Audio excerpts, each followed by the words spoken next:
ইসরায়েলের আগ্রাসনের জবাবে ইয়েমেনের হুথি আনসারুল্লাহ নিয়ন্ত্রিত সশস্ত্র বাহিনী ৭ জুলাই ভোরে অধিকৃত ফিলিস্তিনি ভূখণ্ডে ব্যালিস্টিক ক্ষেপণাস্ত্র হামলা চালায়। আল জাজিরা ও মেহের নিউজের খবরে বলা হয়, সম্প্রতি ইসরায়েল ইয়েমেনে বিমান হামলা চালালে এর প্রতিক্রিয়ায় এই পাল্টা হামলা হয়।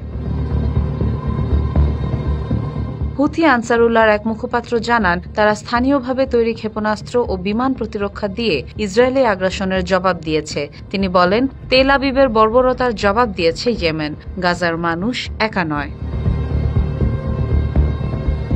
৬ জুলাই ইয়েমেন একটি হাইপারসনিক ক্ষেপণাস্ত্র ছুড়েছিল, যার পর ইসরায়েলের বেন গুরিয়ন বিমানবন্দরে সাময়িকভাবে ফ্লাইট বন্ধ থাকে।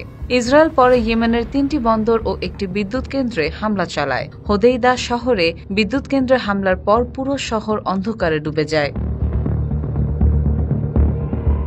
ইসরায়েলি বাহিনী জানায়, রাস ইসা বন্দরে হুথিদের দখলে থাকা গ্যালাক্সি লিডার জাহাজেও হামলা চালানো হয়েছে। হুথিরা বলছে, এসব হামলা তারা ফিলিস্তিনের প্রতি সংহতি জানিয়ে চালিয়ে যাচ্ছে।